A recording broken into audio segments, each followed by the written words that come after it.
The boss fight is a test of your skill, a challenge of typically slightly elevated difficulty compared to regular gameplay, usually designed as a satisfying puzzle for the player to overcome. Most games place the boss at the end of a stage as the conclusion to a discrete section of a game. For the Monster Hunter series, however, you could make the argument that it is comprised of boss battles entirely. Anytime you set out to face a large monster in the wild, you know it's going to be a challenging endeavor. In the predecessors to the newest title in the series, a typical hunt could take you anywhere between 15 and 20 minutes, each of which is spent almost entirely contending against powerful savage beasts. Depending on how far you have advanced into the late game, it's not a rarity for those fights to demand the use of all of your wits, skills, and resources. The full utilization of your moveset, items, environment, and knowledge about a particular monster's behavior and weaknesses. What makes the gameplay so compelling is the subtle ways in which you can obtain mastery over it. Monster Hunter World took this tradition to the bigger leagues and established the series on PC and all major consoles for the first time. Where the spice level of the base game difficulty was fairly mild compared to previous iterations of the series, additional fights were added continuously as free updates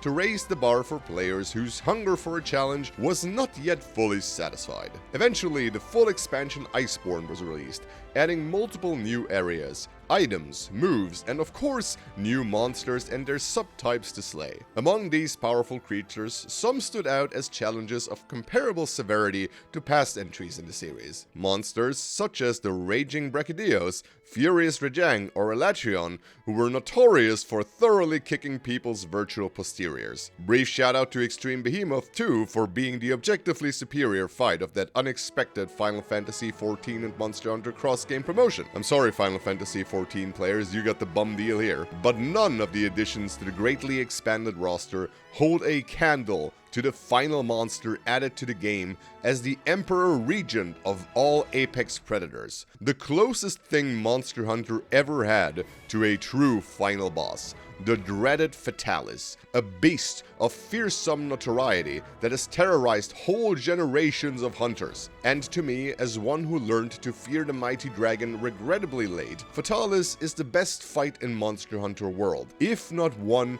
of the best boss battles of all time. So let's talk about the fight and how you get there to understand why this is such a standout encounter in the wide world of Monster Hunter. And perhaps these tales of the fell creature will motivate you to like the video and subscribe to the channel as well. The quest to face off against the legendary creature is unlocked after beating the main story of Iceborne and vanquishing the mighty Elatrion. But before you are allowed to embark on your final quest, you are presented with a sequence of dialogues and cutscenes, where you learn about the legend of the beast you're about to contend with. A monster of legendary strength, said to be so fierce it alone burned down an entire kingdom within a single night. A presence so terrifying that its existence disrupts entire ecosystems and throws the world around it into disarray. Of course, if you've fought Fatalis in any other Monster Hunter game before, you know that already. For you, this sequence serves as a reminder. For new players unfamiliar with the established lore, it's a first clarification of what is actually at stake. Fighting something that the entire army of a nation couldn't beat, I don't see the problem here. Oh, also you won't be facing off against the beast in the wild like you normally would. You are going to be fighting in the ruins of the castle that has burned to the ground ages ago. Nowhere to run for you or your opponent. Just two combatants duking it out until only one is left alive. As the sequence of cutscenes concludes, you finally come face to face with your target, a giant black dragon, a design as classic as it is unsettling. You've been fighting all these fantastical, extravagant creatures so far, who could bend the elements by sheer force of their will alone. Seeing that your final challenge is something comparatively mundane may be somewhat alarming to you, but there's no time to think. The monster stretches its long neck skyward, unleashing a bone-chilling howl, and the fight begins. There is another cinematic part ahead where you fight side by side with another young hunter to repel Fatalis before you can jump into the fight proper. We're going to skip over that, it's only a taste of the problem you're going to have on your hands soon anyway. After all the introductions are concluded, it's finally time for you to jump into battle and... oh.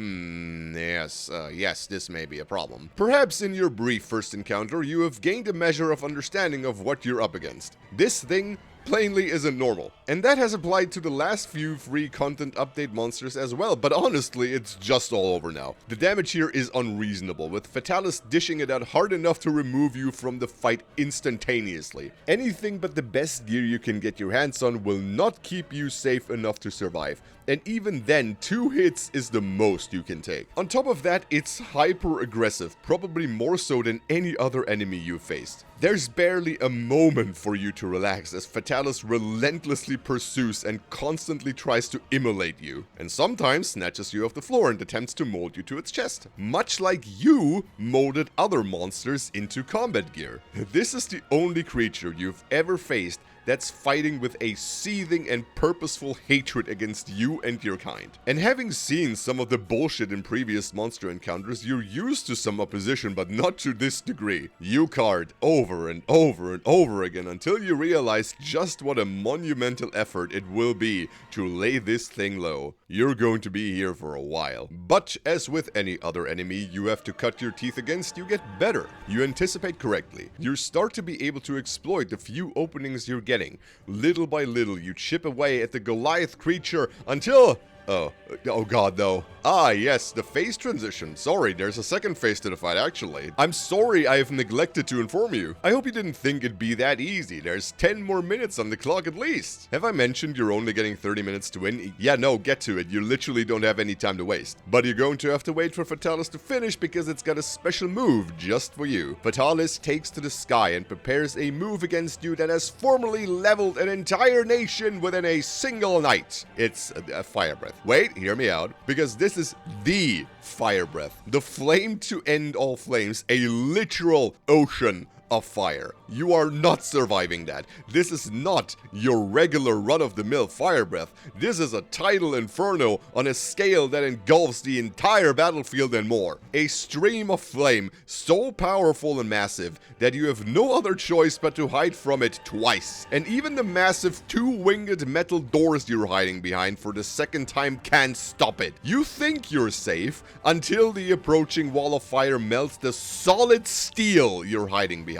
Honestly, it's just incredible to me how something so mundane and overused can be made to feel more powerful than any other attack you have weathered by virtue of its sheer scale. But even this supernatural heat must eventually fade and give way to the next phase of the fight. Fatalis goes absolutely ballistic here, dialing up the aggression level by another 100. Fire now burning white hot through the power of pure hatred. One hit could spell your doom as you're surrounded by a conflagration that no human could possibly weather. It adds new moves to its arsenal, like the stupid 360-degree fire-breathing spinning attack that's borderline unavoidable the first time you see it. Plunging straight into the next circle of hell, you realize you are far from done. You can't weather the storm and see yourself consumed by the flames for the upteenth time. And then you realize that you have to do it all again, knowing that you're still not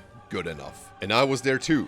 Beaten and bruised, trying to do it alone for some ephemeral sense of gratification. I cannot count the number of times I tried and failed, only to return and fail again, sometimes even earlier into the fight. But something about the way I experienced that encounter was curious, because there wasn't actually a single time when I felt frustrated about it. Fatalis absolutely battered me, sliced me into pieces, packaged me up nicely and sent me straight back to Weenie Hut Jr. But in doing so, it never made it feel unfair or random. I had experienced encounters where it felt like an attack hit me that really shouldn't have, or where the erratic behavior of a monster made the fight more difficult than it would have otherwise been. Like when you finally manage to stun something and it just keeps flopping around like a fish on dry land. No, such desperate struggle is beneath the king of monsters. When you manage to stun Fatalis, it's not even moving a muscle. It's just laying there,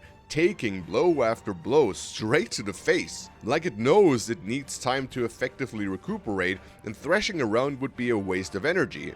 Or maybe it's letting you get a few hits in admiration of your effort, because it knows that in the end, it's not going to matter anyway. Every time I lost, I knew exactly what I could have done differently. It was never the boss's fault that I couldn't beat it, it was always mine. I started to think about what I could do, how I could improve my chances, which of my resources and parts of the environment I hadn't yet fully utilized to turn the tide. I started to understand that I should probably use a different mantle to start the fight unseen, so I could buy myself enough time to unload the cannons in the back of the arena upon the dragon to give me an edge. I learned how to use the movable ballista and dragon killer to their full effect. I understood exactly how many hits I could get in before I had to retreat, how I had to position myself so I was prepared to react to any option within the wide array of possible attack patterns, when to use items and when to stay calm and keep brawling it out until the opportunity for healing presented itself, to exercise patience and calmly trust in my abilities and knowledge, in the growing certainty that I now understood how much of an attack window Fatalis would give me after it was knocked down. Any defeat never took me out of the zone and only sharpened my understanding and focus. Hours upon hours of breaking myself against an insurmountable challenge alone, time spent in an intimate dance of death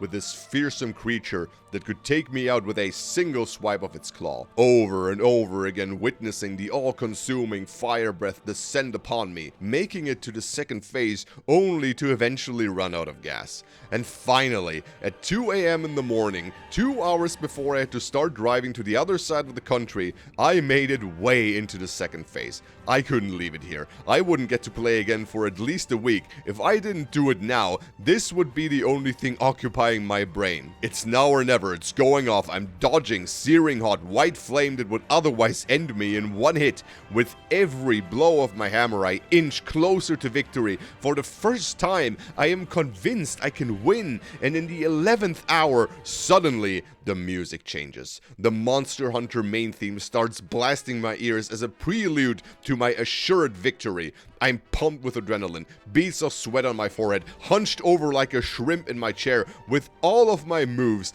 executed perfectly, and less than a minute remaining on the clock, it finally happened. The dragon raises its head for the last time before it collapses to the ground and moves no longer. Fatalis was slain, and for the first time in half an hour, I could breathe. I had taken on the greatest challenge Monster Hunter World could offer and come out on top alone. It's aggravating this happened so many years ago that at this point I have no footage to show you anymore, save for this one screenshot I took that serves as a reminder to myself that I've exceeded my limits to do it. That feeling of elation and the fact that I never felt an ounce of frustration in the face of repeated failure made this one of my favorite fights in video game history. Above all else, Fatalis was one of the most challenging, but also the fairest fight I had ever experienced. And maybe it was just a serendipitous meeting of a really well-designed boss encounter and a focus that was naturally elevated that day. But when my time with Fatalis came to an end, it had become something like my fated rival in gaming. And I can't wait to fight it again in whatever Monster Hunter game it may appear in next. What boss encounters have left this kind of lasting impressions on you? Leave a comment down below and I may talk about them next time. Anyway, that's all from me. See you later.